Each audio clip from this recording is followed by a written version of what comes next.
प्रिय दर्शकों, क्या आप जानते हैं कि लंका का राजा रावण अपनी रानी मंदोदरी के साथ कितनी बार संबंध बनाता था? ऐसा क्या था कि रावण की उतावलेपन मंदोदरी को थका देती थी? यह सुनकर शायद आपको अचंभा हो, मगर चाहे देवता हो या दानव हो या मानव, वासना तो हर प्राणी के मन में बसती है। आज मैं आपको रामायण के उन गुप्त पन्नों की कहानी सुनाऊंगी जो शायद ही किसी ने उजागर की हो। यह है लंका की रानी मंदोदरी की गाथा, जिसे रावण की पत्नी के रूप में जाना जाता है। लेकिन सवाल यह है कि क्या मंदोदरी केवल रावण की रानी थी या उसके दिल में कोई और भी बसता था? कुछ प्राचीन कथाएं फुसफुसाती है कि वह कभी किष्किंधा के शूरवीर बाली की प्रिया थी, तो फिर वह रावण के जीवन में कैसे आई? क्या रावण का प्रेम सच्चा था या वह केवल मंदोदरी की सुंदरता का भूखा था? क्या उनके रिश्ते के पीछे कोई अनकहा रहस्य छिपा है? आज हम उन सभी रहस्यमय पर्दों को उजागर करेंगे जो आपको चौंका देंगे। इन सवालों के जवाब जानने के लिए इस कथा को अंत तक ध्यान से सुनें। लेकिन रुकिए, रामायण में कहा गया है कि कोई भी कथा या सीख अगर अधूरी छोड़ी जाए तो वह पाप के समान है। इसीलिए मैं आपसे निवेदन करती हूँ कि इस कहानी को अंत तक जरूर सुनें। तो चलिए इस रहस्यमय कथा की शुरुआत करते हैं। लंका की सुनहरी नगरी में, जहाँ समुद्र की लहरें हर पल किनारों से टकराती थी, वहाँ राजमहल की सबसे ऊंची मीनार पर मंदोदरी खड़ी थी। उसकी आंखें दूर क्षितिज पर टिकी थी, मानो वह समुद्र की गहराइयों में कुछ खोज रही हो। उसके लंबे काले केश हवा में लहरा रहे थे और चेहरा शांत परंतु गहन विचारों में डूबा हुआ था। मंदोदरी, लंका की रानी, रावण की पटरानी, जिसके सौंदर्य की तुलना अप्सराओं से की जाती थी, वह आज अपने मन के द्वंद्व में उलझी थी। रावण लंका का सम्राट, 10 सिरों वाला राक्षस और प्रतापी राजा, जिसकी शक्ति और विद्वता का कोई साहनी नहीं था, आज फिर से अपने कक्ष में तप कर रहा था। शिव का परम भक्त था और उसकी तपस्या ऐसी थी कि स्वयं देवता भी उसके समक्ष नतमस्तक हो जाते थे। परंतु मंदोदरी जानती थी कि रावण का हृदय केवल शिव भक्ति तक सीमित नहीं था। उसका मन एक अथाह सागर था, जिसमें ज्ञान, शक्ति और कामनाओं की लहरें हर पल उछाल मारती थी।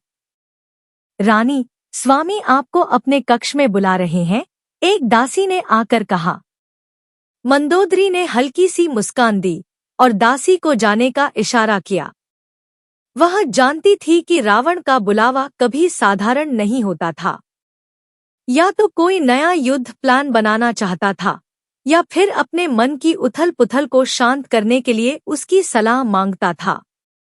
मंदोदरी रावण की केवल पत्नी ही नहीं, बल्कि उसकी सबसे विश्वसनीय सलाहकार भी थी। रावण के कक्ष में प्रवेश करते ही मंदोदरी ने देखा कि वह अपने सिंहासन पर बैठा है, लेकिन उसका चेहरा आज कुछ उदास था। मंदोदरी, तुम्हारे बिना यह लंका अधूरी है, रावण ने गहरी आवाज में कहा। मंदोदरी ने हल्के से सिर झुकाया और बोली, स्वामी, आपकी प्रशंसा मेरे लिए गर्व की बात है, परंतु आज आपका मन इतना अशांत क्यों है?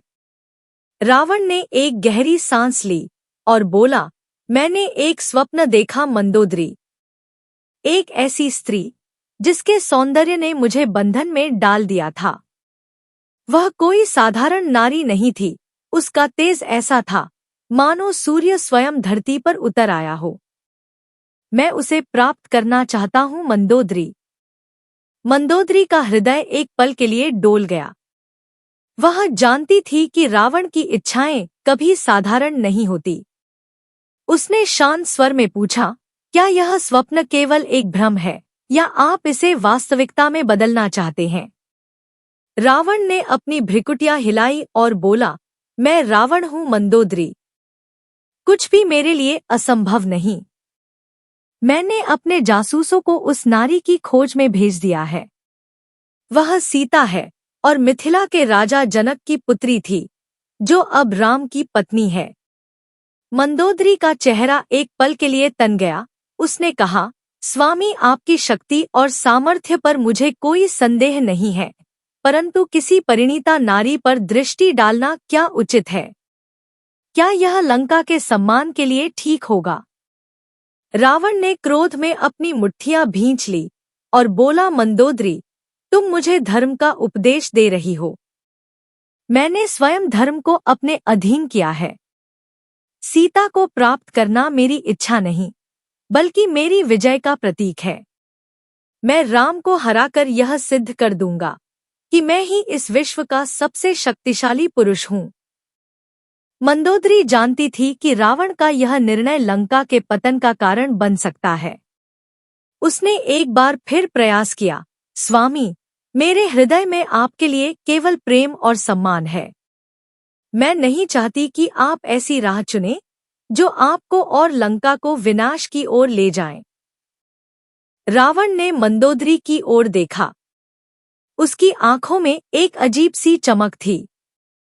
वह उठा और मंदोदरी के पास आया। उसने मंदोदरी के कंधों को हल्के से थपथपाया और बोला, तुम मेरी शक्ति हो मंदोदरी। तुम्हारे बिना मैं अधूरा हूँ, परंतु मेरी यह इच्छा मेरे हृदय को जलाए जा रही है। मैं इसे पूरा करके ही रहूंगा। मंदोदरी ने कोई उत्तर नहीं दिया। वह चुपचाप वहां से चली गई। उसकी आंखों में आंसुओं की एक पतली सी रेखा थी, जो शायद रावण ने नहीं देखी। वह जानती थी कि रावण का अहंकार और उसकी इच्छाएं अब उसे उस राह पर ले जा रही थी, जहां से वापस आना असंभव था। मंदोदरी के कदम धीमे थे, मानो वह न केवल रावण के कक्ष से, बल्कि अपने मन की उथल-पुथल से भी दूर जाना चाहती हो। लंका के राजमहल की दीवारें, जो सोने और रत्नों से जड़ी थी, आज उसे एक सुनहरे पिंजरे सी प्रतीत हो रही थी। वह अपने निजी कक्ष की ओर बढ़ी, जहां उसका एक छोटा सा पूजा स्थल था। वहां एक शिवलिंग स्थापित था, जिसे वह स्वयं हर दिन पूजती थी। मंदोदरी ने दीप प्रज्वलित किया और शिवलिंग के सामने बैठ गई। उसकी आंखें बंद थीं, पर मन शांत होने का नाम नहीं ले रहा था। हे महादेव, उसने मन ही मन कहा, आपने मुझे रावण की पत्नी बनाया और मैंने इस दायित्व को पूरी निष्ठा से निभाया। पर आज मेरा हृदय यह क्यों कह रहा है कि मेरा स्वामी एक ऐसी राह पर चल पड़ा है, जहां केवल अंधकार है। मैं उसे कैसे रोकूं?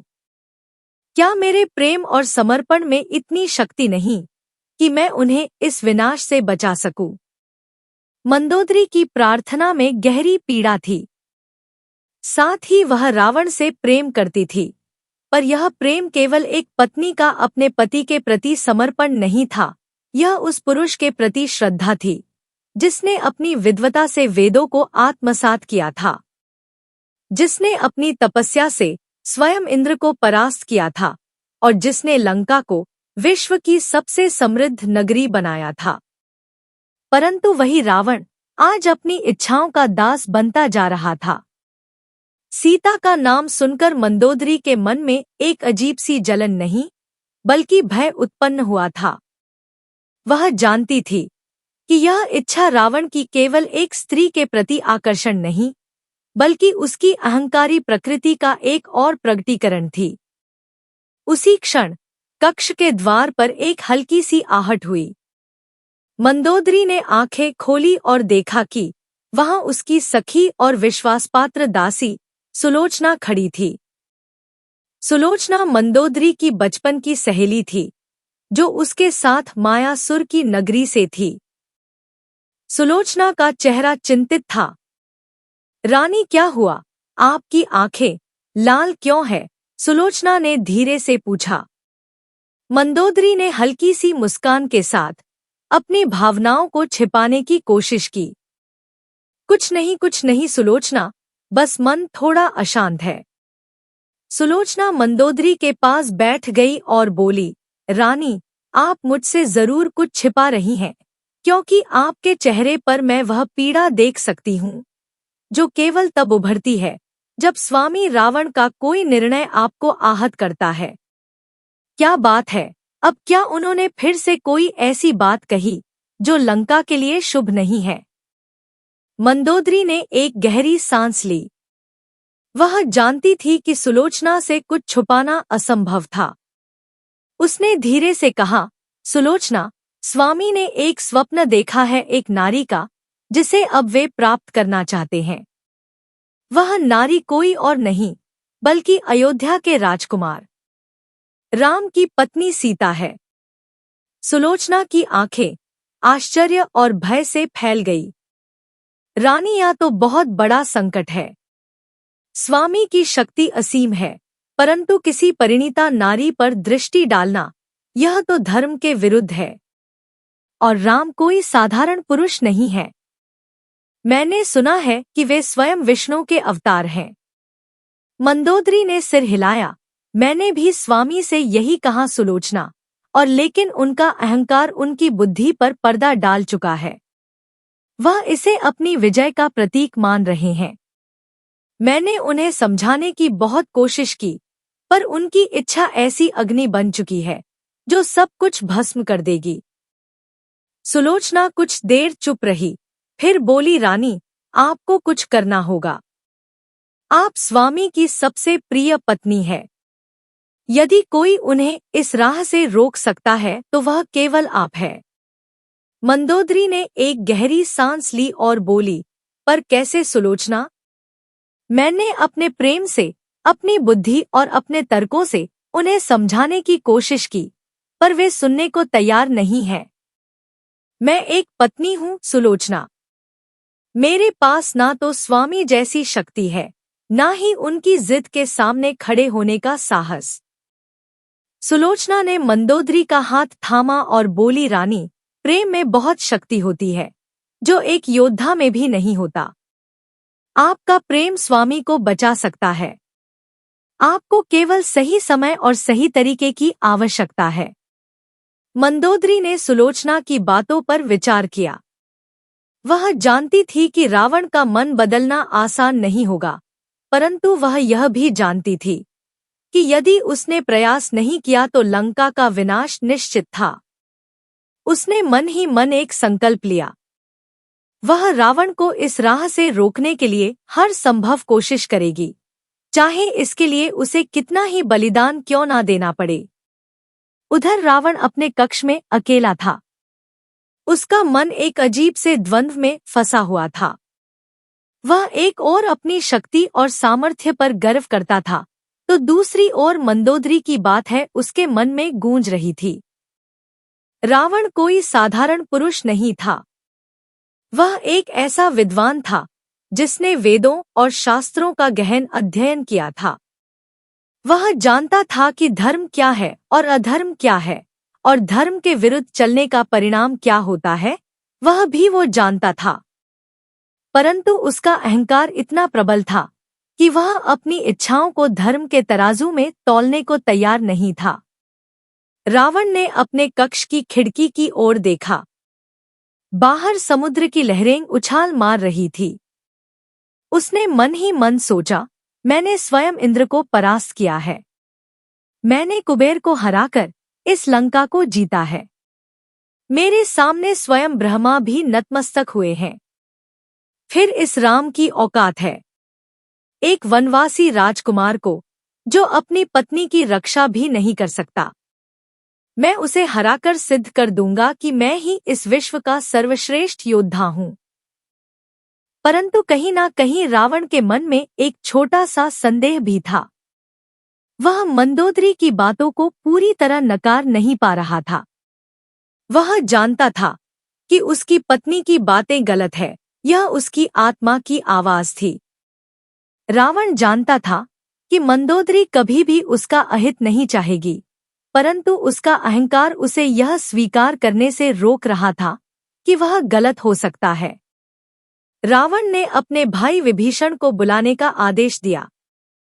विभीषण रावण का छोटा भाई था। लंका में अपनी धर्मनिष्ठा और बुद्धिमत्ता के लिए जाना जाता था। रावण जानता था कि विभीषण उसकी योजना का समर्थन नहीं करेगा, फिर भी वह उसकी राय जानना चाहता था। विभीषण जब रावण के कक्ष में पहुंचा तो उसने रावण के चेहरे पर एक अजीब सी उलझन देखी। उसने नम्रतापूर्वक कहा, प्रणाम भ्राता, आपने मुझे बुलाया। क्या कोई विशेष चर्चा करनी है? रावण ने बिना किसी भूमिका के कहा, विभीषण, मैंने एक निर्णय लिया है। मैं अयोध्या के राजकुमार राम की पत्नी सीता को लंका लाना चाहता था। उसे हराकर यह सिद्ध कर दूंगा कि मैं ही इस विश्व का सबसे शक्तिशाली पुरुष हूं। विभीषण के चेहरे पर एक क्षण के लिए भय और निराशा के भाव उभरे। उसने शांत स्वर में कहा, भ्राता, आपकी शक्ति और सामर्थ्य पर किसी को संदेह नहीं, परंतु किसी परिणीता नारी का अपहरण करना धर्म के विरुद्ध है। राम कोई साधारण पुरुष नहीं है, वे स्वयं धर्म के अवतार हैं। यदि आप यह कदम उठाएंगे तो यह लंका के लिए विनाशकारी होगा। रावण की भ्रिकुटी तन गई। उसने क्रोध में कहा, विभीषण, क्या तुम भी मंदोदरी की तरह मुझे डराने की कोशिश कर रहे हो? मैं रावण हूं, मेरे सामने कोई नहीं टिक सकता। विभीषण ने सिर झुकाया और बोला, भ्राता, आपको डराना नहीं चाहता, मैं केवल आपका और लंका का हित चाहता हूं। कृपया मेरी विनती पर विचार करें। रावण ने कोई उत्तर नहीं दिया। उसने विभीषण को जाने का इशारा किया। जैसे ही विभीषण कक्ष से निकला, रावण ने अपने मुट्ठियां भींच ली। उसका मन अब और अधिक दृढ़ हो चुका था। वह सीता को लंका लाकर ही रहेगा, चाहे इसके लिए उसे कितनी ही कीमत क्यों ना चुकानी पड़े। अब लंका की कहानी समाप्त हुई, पर मंदोदरी की कहानी अमर हो गई। वह न केवल रावण की पत्नी थी, बल्कि एक ऐसी नारी थी जिसने अपने प्रेम और कर्तव्य के बीच संतुलन बनाने की कोशिश की। उसे उसका संघर्ष, उसका बलिदान और उसका प्रेम रामायण की उन अन्य कई कथाओं में से एक है जो हर युग में प्रेरणा देती है। राम और सीता अयोध्या लौट गए और लंका विभीषण के शासन में फिर से उठ खड़ी हुई, और मंदोदरी का नाम लंका की हर गली में, हर मंदिर में और हर हृदय में गूंजता रहा। वहीं एक ऐसी पत्नी और सबसे बढ़कर एक ऐसी नारी थी जिसने अपने प्रेम को धर्म से ऊपर नहीं बल्कि धर्म के साथ जोड़ा। तो दोस्तों, आपको ये कथा कैसी लगी, कमेंट में जरूर बताइएगा। वीडियो पसंद आया होगा तो चैनल को सब्सक्राइब करना मत भूलिएगा।